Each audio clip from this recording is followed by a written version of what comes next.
നമസ്കാരം പ്രിയമുള്ളവർ, എല്ലാവർക്കും ഒരിക്കൽ കൂടി എൻ മീഡിയയിലേക്ക് ഹാർദമായ സ്വാഗതം. ഇസ്രായേലും ഹിസ്ബുള്ളയും തമ്മിൽ ഒരു വെടിനിർത്തൽ കരാർ ഒപ്പിടുന്നതിനുള്ള സാധ്യതകൾ ലോകമാധ്യമങ്ങൾ ചർച്ച ചെയ്യുകയാണ്. ഇന്ന് ഇസ്രായേലിന്റെ ഒരു യുദ്ധകാല ക്യാബിനറ്റ് യോഗം ചേരുന്നുണ്ട്. നമുക്കറിയാം, ഇസ്രായേൽ എന്ന് പറയുന്ന രാജ്യത്തിന് ഒരു പ്രത്യേക ക്യാബിനറ്റ് ഉണ്ട്. യുദ്ധവുമായി ബന്ധപ്പെട്ട കാര്യങ്ങൾ ചർച്ച ചെയ്യാനും തീരുമാനമെടുക്കാനുമൊക്കെ അതിൻ്റെ യോഗം ഇന്ന് നടക്കുകയാണ്. അതിൽ അംഗീകരിക്കപ്പെട്ട് കഴിഞ്ഞാൽ ലോകം പ്രാർത്ഥിച്ചതുപോലെ, ആഗ്രഹിച്ചതുപോലെ ഹിസ്ബുള്ളയുമായിട്ട് ഒരു വെടിനിർത്തൽ കരാർ അടുത്ത 60 ദിവസത്തേക്ക് നിലവിൽ വരും എന്നാണ് അന്താരാഷ്ട്ര മാധ്യമങ്ങളൊക്കെ സൂചിപ്പിക്കുന്നത്. പക്ഷേ ഇസ്രായേലിലെ ഒരു തീവ്ര വലതുപക്ഷ സയനിസ്റ്റ് സംഘടനകൾ കൂടി ഈ മന്ത്രിസഭയിൽ അംഗങ്ങളാണ്. അവരൊരു പക്ഷേ ഈ യുദ്ധ വിരുദ്ധ അല്ലെങ്കിൽ ഈ വെടിനിർത്തൽ കരാറിനെ എതിർക്കുവാൻ സാധ്യതയുണ്ട്. എങ്കിലും ഭൂരിപക്ഷ അംഗങ്ങളും, ഇസ്രായേൽ മന്ത്രിസഭയിലെ ഭൂരിപക്ഷ അംഗങ്ങളും ഇതിനെ അംഗീകരിക്കുവാനാണ് സാധ്യത. അതുകൊണ്ട് തന്നെ അടുത്ത 60 ദിവസത്തേക്ക് മിഡിൽ ഈസ്റ്റിൽ ഒരു സമാധാനം വന്നേക്കാം എന്നുള്ള സൂചനകൾ, ശുഭസൂചനകളാണ് ലഭിക്കുന്നത്. ഇസ്രായേലിലെ ക്യാബിനറ്റ് ഈ വെടിനിർത്തൽ കരാർ അംഗീകരിക്കുകയും അതുമായി മുന്നോട്ട് പോവുകയും ചെയ്യുമെന്നാണ് കിട്ടുന്ന റിപ്പോർട്ടുകളും.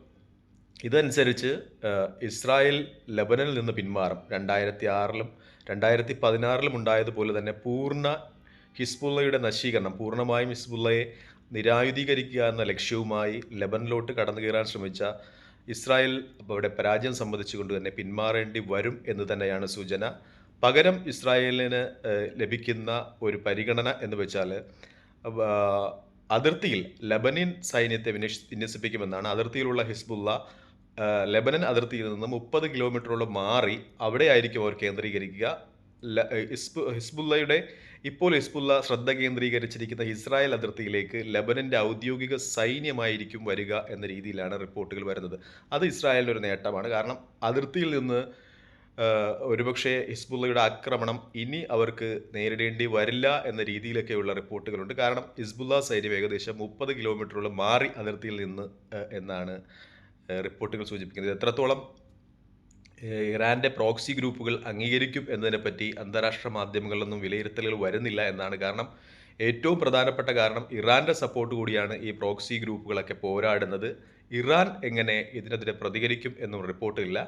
കാരണം ഏകദേശം ഇസ്രായേൽ പെട്ട രീതിയിലാണ് ഇപ്പോൾ യുദ്ധങ്ങൾ നീണ്ടുകൊണ്ടിരിക്കുന്നത്. നമുക്കറിയാം, നേരത്തെ റിപ്പോർട്ട് ചെയ്തിരുന്നത് പോലെ തന്നെ ഇസ്രായേലിൻ്റെ അകത്ത് ഒരു ആഭ്യന്തര കലാപം രൂപപ്പെടുന്നുണ്ട്. പ്രത്യേകിച്ചും ബന്ദികളിൽ 100-ലധികം ബന്ദികളെ ഇസ്രായേലിന് ഇപ്പോഴും മോചിപ്പിക്കുവാൻ കഴിഞ്ഞിട്ടില്ല എന്നതാണ് ഏറ്റവും വലിയ യാഥാർത്ഥ്യം. ഗസ അരിച്ചു പറക്കി കഴിഞ്ഞിട്ടും ബന്ദികൾ എവിടെ എന്നത് കണ്ടുപിടിക്കുവാൻ ഇസ്രായേലിന് കഴിഞ്ഞിട്ടില്ല. അപ്പോൾ അതിനെ തുടർന്ന് ഇസ്രായേലിൻ്റെ അകത്ത് തന്നെ ബന്ദികളുടെ ബന്ധുക്കൾ, അതുപോലെയുള്ള സംഘടനകളൊക്കെ ഒരു പ്രക്ഷോഭത്തിലേക്ക്, തീവ്രമായ പ്രക്ഷോഭത്തിലേക്ക് നടന്നെടുക്കുകയാണ്.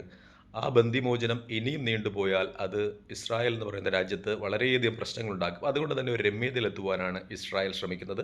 നേരത്തെയൊക്കെ ചില മാധ്യമങ്ങൾ റിപ്പോർട്ട് ചെയ്തിരുന്നു ബന്ദികളെ ഗസയിൽ നിന്നും മാറ്റി ഇറാഖിലോട്ടോ ഇറാനിലോട്ടോ സിറിയയിലേക്കോ കൊണ്ടുപോയെന്ന്. പക്ഷേ എങ്കിലും ബന്ദികളെപ്പറ്റി യാതൊരു വിവരവുമില്ലാതെ തന്നെ തുടരുന്നതിനിടയിൽ ഇന്നലെ ഒരു ബന്ദി ഇസ്രായേൽ സൈന്യത്തിൻ്റെ തന്നെ ആക്രമണത്തിൽ ഒരു വനിത മരിച്ചു എന്ന റിപ്പോർട്ടുകളുണ്ടായിരുന്നു. അപ്പോൾ അതിൽ നിന്ന് വ്യക്തമാകുന്നത് ഗസയിൽ എവിടെയൊക്കെ തന്നെ ബങ്കറുകളിലായിരിക്കും ഈ ബന്ദികൾ എന്നതാണ്. ഹമാസിൻ്റെ ബന്ദികൾ എന്ന രീതിയിലൊക്കെയാണ്. അപ്പോൾ ഇതൊക്കെ കൂട്ടിയോജിക്കുമ്പോൾ ഇസ്രായേൽ ഒരു മധ്യസ്ഥ ശ്രമത്തിലേക്ക് വരികയും ഒരു വെടിനിർത്തൽ കരാറിൽ ഒപ്പിടുന്നതിന് നിർബന്ധിതമാകുകയും ചെയ്യുന്നു എന്നതാണ് റിപ്പോർട്ടുകൾ സൂചിപ്പിക്കുന്നത്. ഹമാസും ഈ വെടിനിർത്തൽ കരാറിന് അനുകൂലമാണ് എന്ന രീതിയിൽ തന്നെയാണ് റിപ്പോർട്ടുകൾ വരുന്നത്.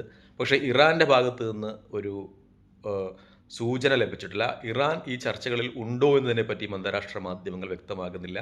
അമേരിക്കയുടെ ഒരു മുൻഗണന അല്ലെങ്കിൽ അമേരിക്കയുടെ സമ്മർദ്ദത്തിന് വഴങ്ങിയാണ് ഇസ്രായേൽ ഇങ്ങനെ ഒരു കരാറിലേക്ക് നീങ്ങുന്നത് എന്ന റിപ്പോർട്ടുകളുണ്ട്. മറ്റൊന്ന്, ഇസ്രായേലിൻ്റെ അകത്ത് സൈനികർക്ക് നേരിടുന്ന ക്ഷാമം നമ്മൾ പറഞ്ഞിരുന്നതാണ്. കാരണം നിർബന്ധിത സൈനിക സേവനം ഉള്ള രാജ്യമാണ് ഇസ്രായേൽ. പക്ഷേ വളരെയധികം സൈനികർക്ക് പരിക്കേറ്റ് കഴിഞ്ഞിരിക്കുന്നു. അവർ പലരും പരിക്കേറ്റ് നാട്ടിലോട്ട് പോയതിനു ശേഷം ചികിത്സ കഴിഞ്ഞ് തിരിച്ച് സൈന്യത്തിൽ ചേരാത്ത അവസ്ഥ. മറിച്ച് അവർ സൈന്യത്തിൽ ചേരാതെ തന്നെ അവർ വന്ന രാജ്യത്തേക്ക്, നമുക്കറിയാം ഇസ്രായേൽ എന്ന് പറയുന്ന രാജ്യം മിക്കവാറും ദ്വിപൗരത്വമുള്ള രാജ്യമാണ്.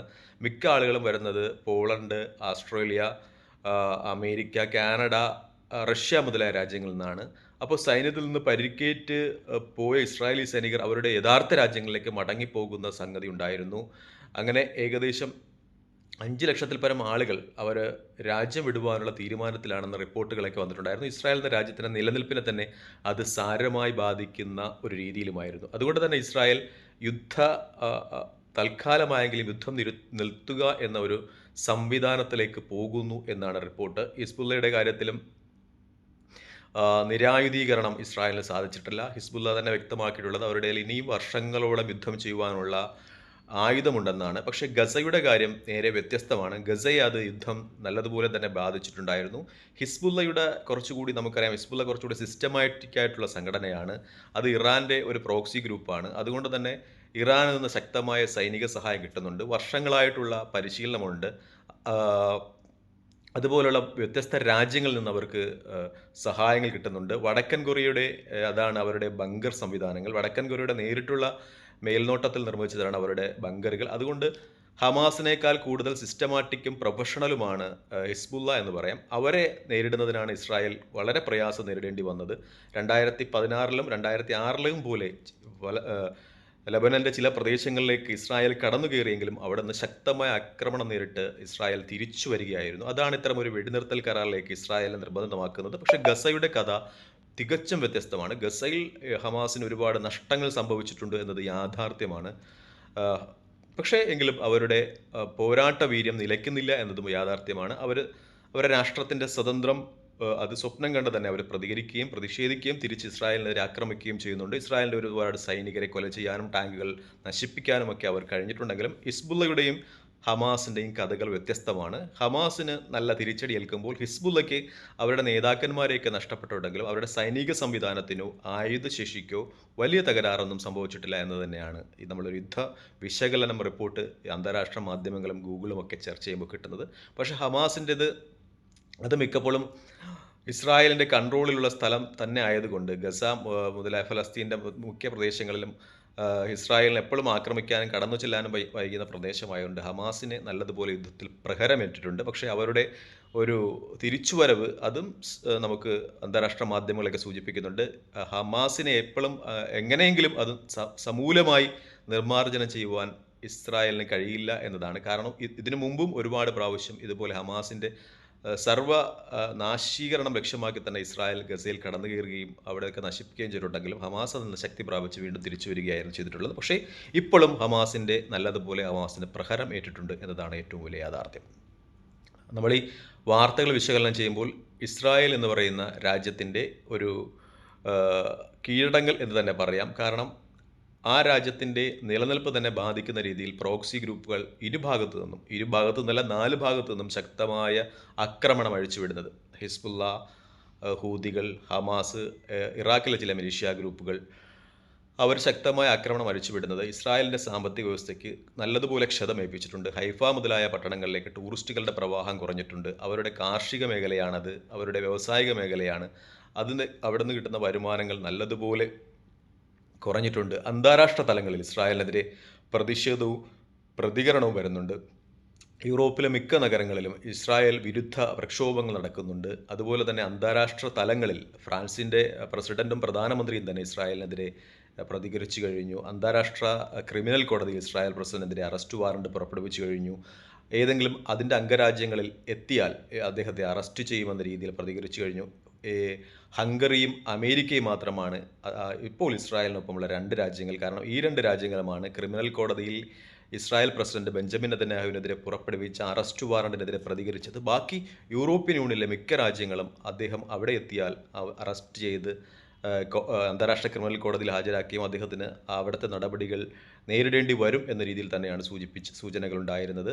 പ്രത്യേകിച്ചും യൂറോപ്യൻ യൂണിയൻ്റെ ഔദ്യോഗിക വക്താവ് പോലും അങ്ങനെയുള്ള രീതിയിലാണ് പ്രതികരിച്ചത്. ഇതൊക്കെയാണ് ഇസ്രായേലിനെ ഒരു കരാറിലേക്ക്, ഒരു വിരുദ്ധ കരാറിലേക്ക്, അഥവാ താൽക്കാലികമായിട്ടെങ്കിലും ഒരു വെടിനിർത്തൽ എന്ന രീതിയിലേക്ക് നയിച്ചത് എന്നതാണ് അന്താരാഷ്ട്ര മാധ്യമങ്ങളൊക്കെ റിപ്പോർട്ട് ചെയ്യുന്നത്. അതുകൊണ്ടാണ് ഇസ്രായേൽ ഇപ്പോൾ ഹിസ്ബുള്ളയുമായിട്ട് ഒരു കരാറിൽ ഉൾപ്പെടുകയും താൽക്കാലികമായിട്ട് വരുന്ന 60 ദിവസങ്ങളിലെങ്കിലും ഒരു വെടിനിർത്തൽ സാധ്യമാകുന്ന രീതിയിലേക്ക് വരികയും ചെയ്യുന്നതാണ് റിപ്പോർട്ട്. തൽക്കാലം ഈ വാർത്തയുമായി വിടവാങ്ങുന്നു. ലോകം സമാധാനപൂർണ്ണമായി പുലരട്ടെ എന്ന് നമുക്ക് പ്രാർത്ഥിക്കാം, ആശംസിക്കാം. അതിനപ്പുറം ഈ ഫലസ്തീൻ എന്ന് പറയുന്ന രാജ്യത്തിൻ്റെ മോചനം എല്ലായ്പ്പോഴും സൂചിപ്പിക്കുന്നത് പോലെ അതും പ്രാർത്ഥനയിലുണ്ട്. നന്ദി, നമസ്കാരം, ജയ് ഹിന്ദ്. മറ്റൊരു വീഡിയോയുമായി കാണുന്നതിൽ പ്രാർത്ഥനയിൽ ഉൾപ്പെടുത്തുക. വീഡിയോ ഇഷ്ടപ്പെടുന്നുണ്ടെങ്കിൽ ലൈക്ക് ചെയ്യുക, ഷെയർ ചെയ്യുക, കമൻറ്റ് ചെയ്യുക. ജയ് ഹിന്ദ്. നന്ദി, നമസ്കാരം. ജയ് ഹിന്ദ്.